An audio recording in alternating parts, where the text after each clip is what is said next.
En France, l'œil du 20h, ils sont dissipés, distraits ou affairés à toute autre chose, même quand on parle de l'avenir de la France. Qui sont-ils? Vous avez sans doute deviné, ministres ou parlementaires, on assiste parfois à de drôles de scènes lors des séances, des questions d'actualité. Tout est parti dernièrement d'une paire de chaussettes. L'œil du 20h avec Luc Lacroix et Mathias Second. Top antenne! À la télévision, tout est une question de point de vue. C'est ce que l'on appelle la réalisation. Allez, on passe à la 5 là. On peut filmer exactement la même chose, exactement au même endroit, exactement au même moment, mais de manière bien différente.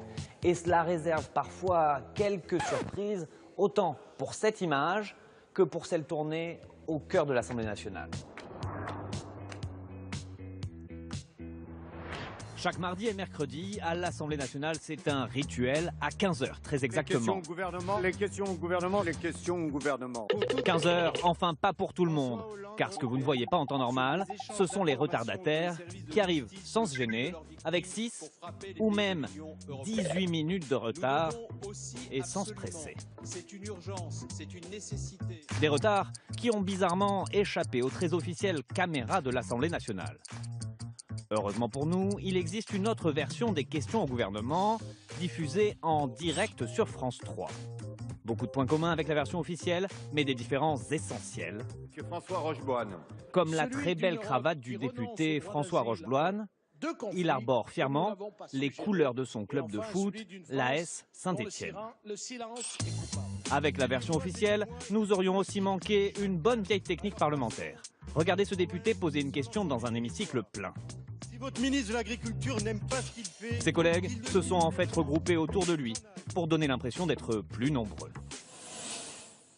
Un hémicycle qui a tout d'une salle de classe, comment dire, dissipée.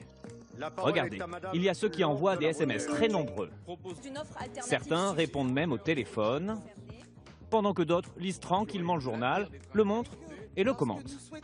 Et rien ne peut arrêter les bavardages, pas même l'intervention du président de l'Assemblée. Merci Monsieur le Ministre. Mes chers collègues, il y a trop de conversations particulières et on a du mal à entendre les orateurs. Les ministres sont-ils plus attentifs? Pas du tout. Pendant une question sur le déficit budgétaire, regardez le ministre des Finances. Jusque-là, rien de spécial. Mais quelques secondes plus tard, Michel Sapin discute de quoi? De sa nouvelle paire de chaussettes rouges, avant de la ranger bien discrètement. Merci Monsieur le Président, Mesdames et Messieurs les... Pourquoi les caméras officielles n'ont pas filmé les chaussettes de Monsieur Sapin? Réponse de l'Assemblée nationale, c'est la règle. Le réalisateur doit suivre les instructions du cahier des charges qui consiste à filmer principalement les orateurs. Un peu court. Du coup, on a demandé à un ancien président de l'Assemblée qui nous a confié. On ne filme pas n'importe quoi car il faut sauvegarder le prestige de l'institution. Sauvegarder le prestige des députés en montrant seulement les bonnes images. Apparemment, une paire de chaussettes, ça ne passe pas à l'Assemblée. Ça aussi, c'est une question de point de vue. On vous l'avait bien dit.